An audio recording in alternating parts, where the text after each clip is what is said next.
Bonjour.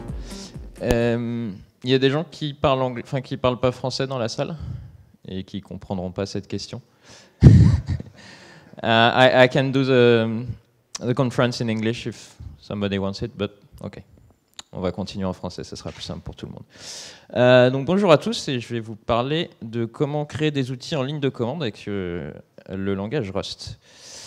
Je suis développeur chez Fretlink. Peut-être qu'il y en a qui me connaissaient déjà quand j'étais CTO chez Clever. Du coup, je bosse chez Fretlink maintenant. C'est une boîte qui met en relation des chargeurs et des transporteurs, qui fournit une plateforme et qui fait tout ça. Et du point de vue dev, il y a un applicatif historique en Node plus Mongo et tous les nouveaux services maintenant on les fait en Haskell avec Postgres et on embauche. Donc n'hésitez pas à glisser dans mes DM si vous avez envie de faire du Haskell. Et du coup, ce que je vais présenter, c'est plus lié à mon boulot que je faisais chez Clever en tant que CTO. Mais ça reste vrai.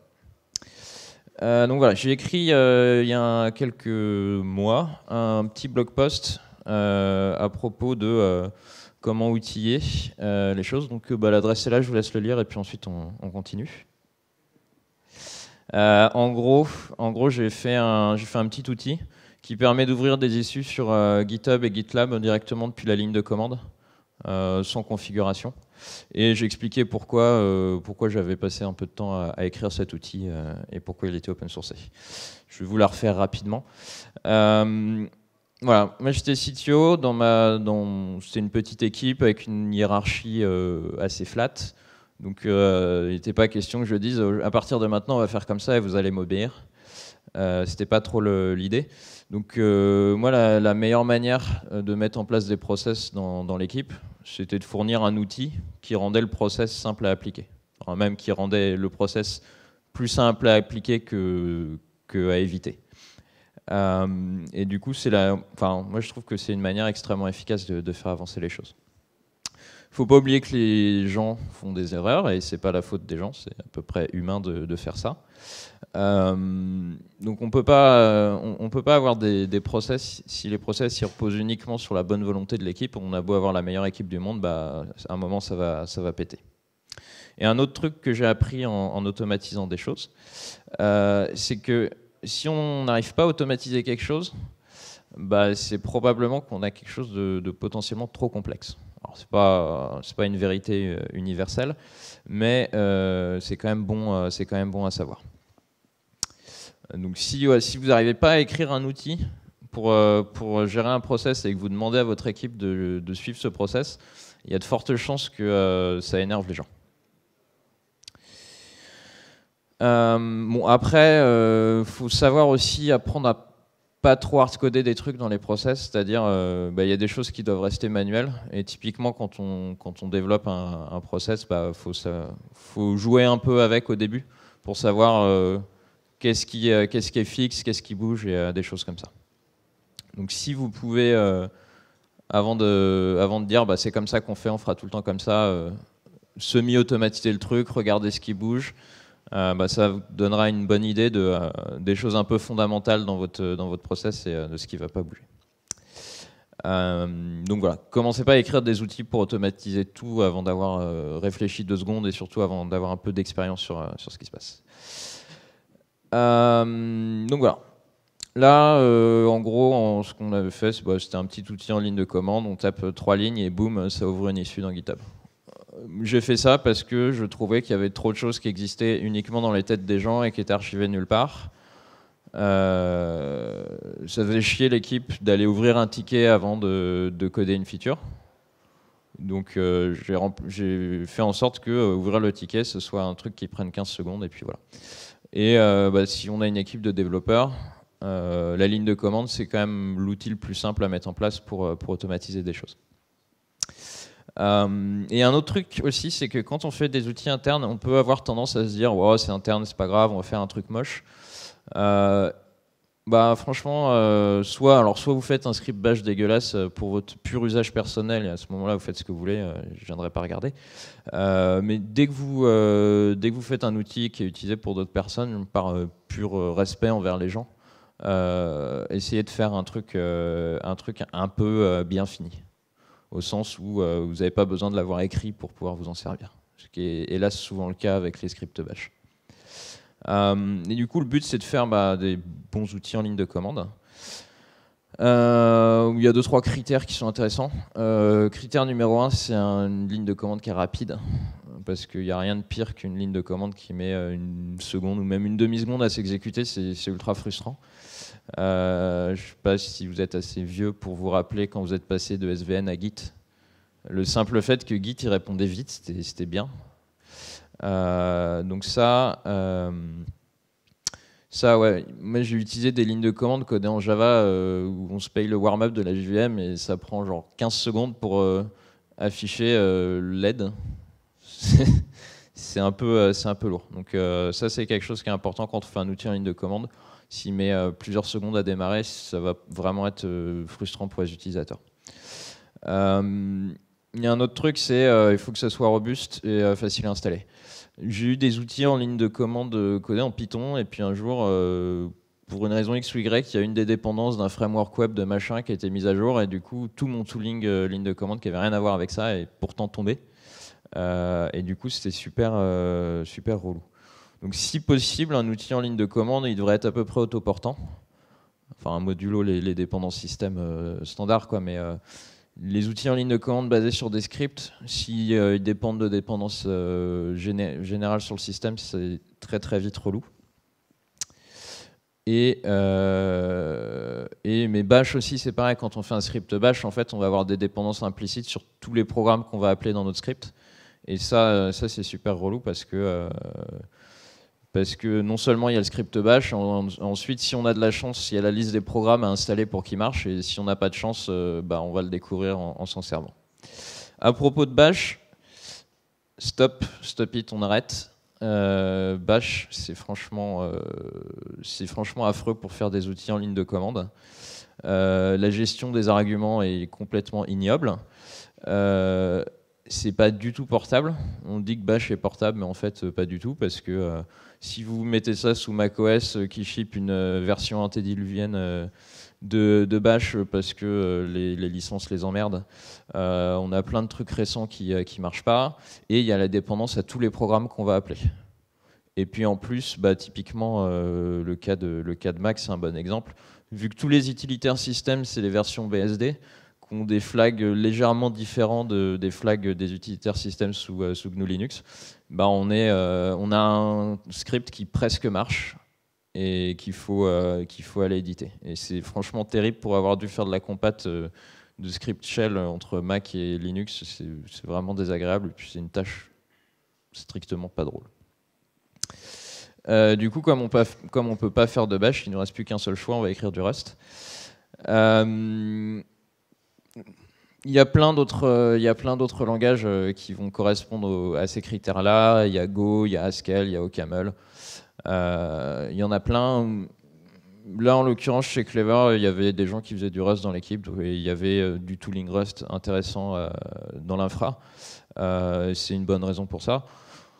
Go, c'est un très bon langage. Moi, je supporte pas Go, alors j'ai pas envie d'en écrire, mais si vous supportez Go, écrivez-en. Hein, c'est pas... Voilà, faut un langage qui nous rend compte. Parce que là, on fait du tooling interne, on est en train d'investir du temps pour la boîte, c'est quand même un investissement qu'on fait. Si en plus on utilise un langage qui nous rend malheureux, c'est un peu dur, quoi. Quand j'investis du temps, j'essaye de m'amuser un peu quand même, parce que sinon c'est pas très drôle. Donc Rust, c'est un langage qui est sympa, et c'est la première chose, c'est que le langage est agréable à employer. Il est très rapide et il produit des binaires complets. Donc ça permet d'avoir des outils en ligne de commande qui sont rapides, qui pètent pas dès qu'on update une dépendance Python dans un autre truc, et voilà, c'est déjà pas mal. Il n'y a pas de warm-up aussi, du coup c'est assez bien. Le problème d'utiliser un langage compilé pour faire ce genre de choses, c'est que vous ne pouvez pas le bricoler. Il faut que vous ayez votre environnement de développement pour bricoler le truc.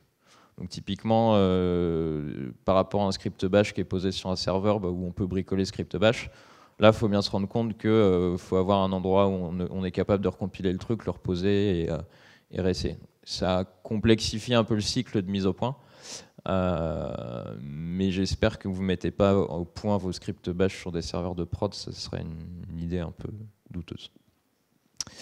Un autre truc qui est super avec Rust, c'est qu'il y a des très très bonnes bibliothèques pour gérer la ligne de commande.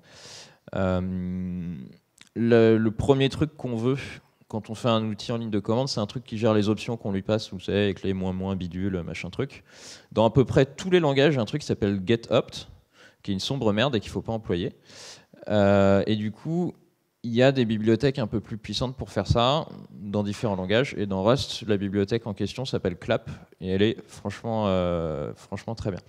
Il y a un autre truc qui est super avec Rust, ça c'est un pattern qui vient du Haskell. En fait, quand on fait un programme, on définit à la fois une bibliothèque et un exécutable. En gros, on va mettre toute la logique métier dans la bibliothèque, et l'exécutable, il va parser les options de ligne de commande, importer la bibliothèque et appeler la bibliothèque. Ça, c'est super, puisqu'on écrit la bibliothèque une fois, on peut générer plein de petits exécutables différents. Donc on n'est pas obligé d'avoir un projet avec un seul exécutable de la mort, on peut faire 10 petits exécutables qui appellent la bibliothèque. Et même si on est super chaud, avec Rust, on peut compiler vers WebAssembly. Donc la bibliothèque, on peut la compiler vers le web. Et du coup, on a un outil qui est à la fois en ligne de commande et qui peut aussi tourner dans le navigateur. J'ai fait ça sur un outil, c'était assez rigolo. Donc là, on peut coder la bibliothèque et ensuite la réutiliser dans plein d'endroits. Donc, l'idée, c'est que je vous montre un peu comment ça marche. J'ai fait la démo pour Devox parce que une fois à Devox, j'avais oublié l'heure de mon talk et je suis arrivé en retard. Et ça a eu le malheur de stresser la personne chargée de l'organisation des talks. Et du coup j'ai fait un petit outil en ligne de commande en fait, qui va taper l'API de Devox et qui va me lister mes talks. Alors, en vrai, ça ne sert pas à grand-chose, mais ça a le mérite de montrer comment on fait du HTTP, comment on gère du JSON, comment on gère le parsing des arguments. Shellout, c'est quand on appelle un autre exécutable. C'est dégueulasse, il ne faut pas le faire, mais en général, on en a besoin. Et après, dire un petit mot sur comment compiler et distribuer tout ça. Parce que à partir du moment où on fait quelque chose de compilé, c'est plus sympa de filer un binaire aux gens plutôt que de dire commencez par installer l'environnement de développement, compiler la terre entière et ensuite vous pourrez afficher le world dans votre console. Donc, du coup, je vais vous dire, commencez par installer l'environnement de développement. Donc ça, c'est pour future référence. Mais en gros, il y a un truc qui est génial avec Rust, ça s'appelle RustUp, et il permet de gérer plusieurs versions du compilateur. Comme ça, vous installez pas une seule version du compilateur system-wide. Vous avez un petit utilitaire, il va vous générer des versions. Comme ça, vous pouvez passer de la version stable à la nightly si vous avez besoin de features un peu spécifiques et tout. Il y a un autre truc qui est géré par RustUp, c'est des composants. Donc il y a plein de tooling autour du langage. Et comme le tooling autour du langage dépend de la version du compilateur, ça ne peut pas être juste shippé en bibliothèque ou en exécutable, c'est intégré aussi à RustUp. Donc là, il y a différents trucs. Le plus important, c'est RLS. RLS, c'est ce qu'on appelle une implémentation de Language Server Protocol pour Rust. Je ne sais pas si vous utilisez VS Code ou des choses comme ça. En gros, on démarre notre éditeur et l'éditeur il va envoyer toutes ses demandes à un petit serveur de développement. Et le serveur de développement, il va filer l'autocomplétion, la coloration syntaxique, les erreurs inline. Mais comme ça c'est codé une fois dans RLS. Et ensuite, tous les éditeurs peuvent avoir des fonctionnalités proches d'un IDE sans avoir à réimplémenter Rust. Et le support dans Visual Studio Code est franchement très sympa. Donc si vous ne savez pas par où commencer, vous installez ces trucs-là et vous codez dans Visual Studio Code, ça se passera plutôt bien. Et il paraît qu'IntelliJ a un très bon support de Rust, mais j'ai jamais essayé, donc ça peut valoir le coup aussi. Donc pour démarrer un projet, on veut utiliser un outil qui s'appelle Cargo. Cargo, c'est le gestionnaire de dépendance de Rust et en gros l'outil de build. Donc là, on va lui dire démarre un nouveau projet et on peut lui dire quel outil de versionnement on utilise, là en l'occurrence Git. Donc là, si on fait ça, et qu'on fait un cargo run, on va avoir un hello world dans la console, après un peu de compilation. Ça va nous générer principalement 2 fichiers. Le premier, c'est le cargo.toml, c'est là où on va décrire notre projet et surtout décrire les dépendances. Donc là, pour l'instant, on a le nom du projet et il n'y a pas encore de dépendance. Et le main, donc ça c'est votre premier aperçu de Rust. C'est une fonction et qui fait un println hello world. Un truc assez standard. Et donc quand vous faites un cargo run, il va tout compiler et vous faire ça enfin vous affichez le hello world. Il y a un truc qui s'appelle Cargo Watch que vous pouvez installer, qui en gros va regarder les fichiers. Dès qu'il y a un fichier qui change, il va relancer la compilation. Et surtout, il y a une action en fait qui fait que le type checking et qui fait pas la génération du binaire. Donc comme ça, quand on est dans un cycle de développement, on a juste le compilateur qui nous dit si tout va bien, mais il génère pas le binaire. Du coup, le cycle est extrêmement rapide. Donc ça, c'est de base maintenant avec Cargo Watch, et ça vaut vraiment le coup. Donc là, on a affiché le Word dans la console, on est content. Maintenant, le but, c'est de faire des requêtes HTTP pour récupérer des infos. Donc là, il y a une bibliothèque qui est vraiment pas mal, qui s'appelle Request. Donc pour l'ajouter, c'est simple, hein, on rajoute une ligne dans les dépendances, on met la version. Donc il y a tout un tas de dépendances Rust. Là où toutes les dépendances sont mises, s'appelle crates.io.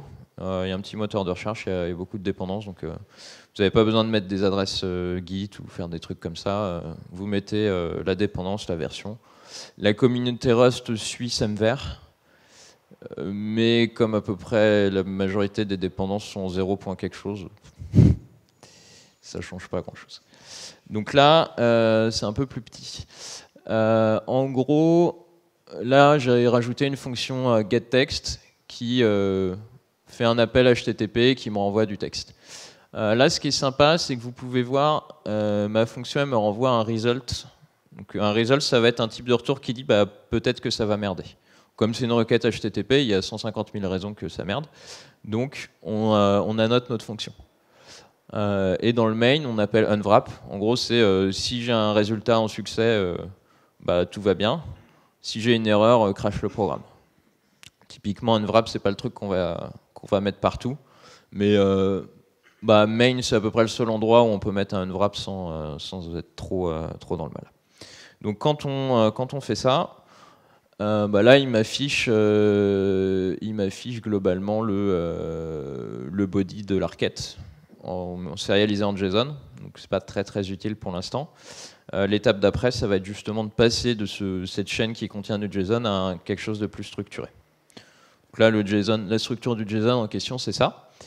Et bien, pour la parser depuis Rust, ça va être extrêmement simple. On va décrire une structure, donc un talk, ça a un identifiant qui a une chaîne de caractères, il a un titre, un type de talk, une track et ensuite une liste de liens associés. Et grâce à la magie de la bibliothèque qui s'appelle CRD, on met derive et on peut même le configurer. Donc là, en gros, la bibliothèque va regarder tous les noms des champs, passer du snake case au camel case et générer un parseur JSON.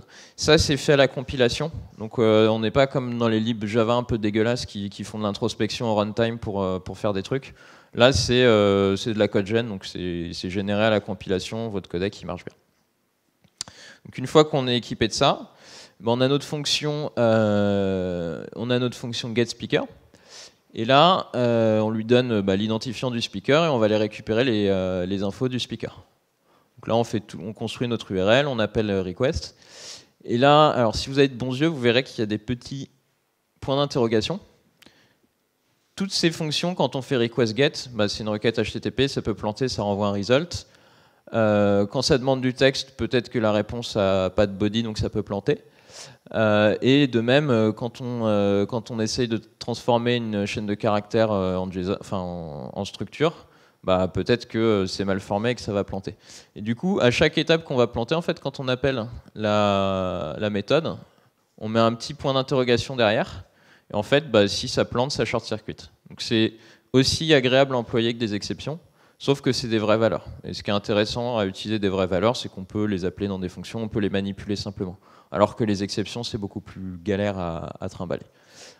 Donc là, en fait, tout se fait en vérifiant qu'il n'y a pas d'erreur. Et à la fin, si tout est bon, on a récupéré un speaker.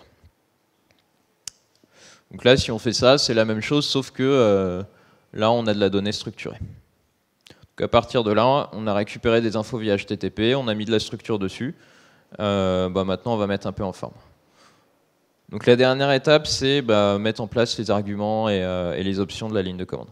Alors petit point de conception, quand vous tapez, faites en sorte que l'action par défaut, ça ne soit pas un truc irrécupérable. Parce que quand quelqu'un connaît pas une ligne de commande, son premier réflexe, c'est soit taper --help, soit lancer la ligne de commande sans argument pour voir ce qui va se passer. Donc si ça fait des trucs pas bien par défaut, c'est pas top. Par exemple, la première version de mon outil couvre des issues sur GitHub, je n'avais pas du tout géré les flags. Et c'était, on l'appelle, et puis ensuite, ce qu'on met derrière, ce sera le titre de l'issue. Donc du coup, il y a eu une issue --help qui a été créée dans les 15 secondes où quelqu'un d'autre que moi a utilisé l'outil. Donc si il y a besoin d'arguments, faites en sorte que quand on appelle la fonction sans argument, il y ait une jolie aide qui dise là, ce que vous voulez faire, c'est sans doute ça, ça ou ça avec tel et tel argument. Donc là, en pratique, par exemple, avec cet outil-là, si on appelle le truc sans dire quel speaker nous intéresse, on va dire,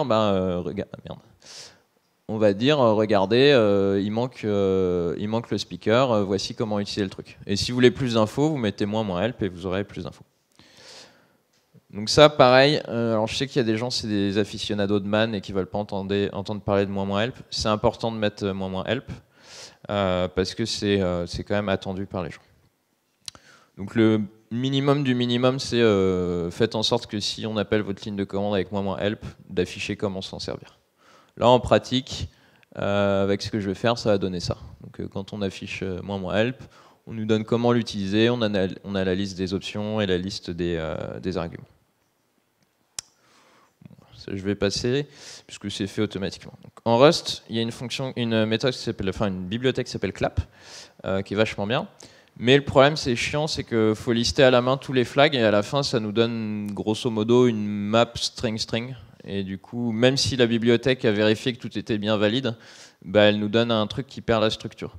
Fort heureusement, il y a une bibliothèque qui s'appelle struct_up_derive, qui va faire comme pour CRD. On lui donne une structure et il nous génère la ligne de commande. Donc là, je dis j'ai besoin d'un flag verbose, j'ai besoin d'un identifiant de speaker. Et à partir de là, en fait, on lui dit juste file-moi la commande. Et à partir de là, c'est parti. Donc là, ce que je vous ai montré, en fait, ça a été fait en 4 lignes, quoi. Et en plus, ce qui est cool, c'est que Clap va fournir de l'autocomplétion. Donc ça, c'est le petit bonus de définir proprement ces options, c'est qu'on peut dériver des choses plus sympas.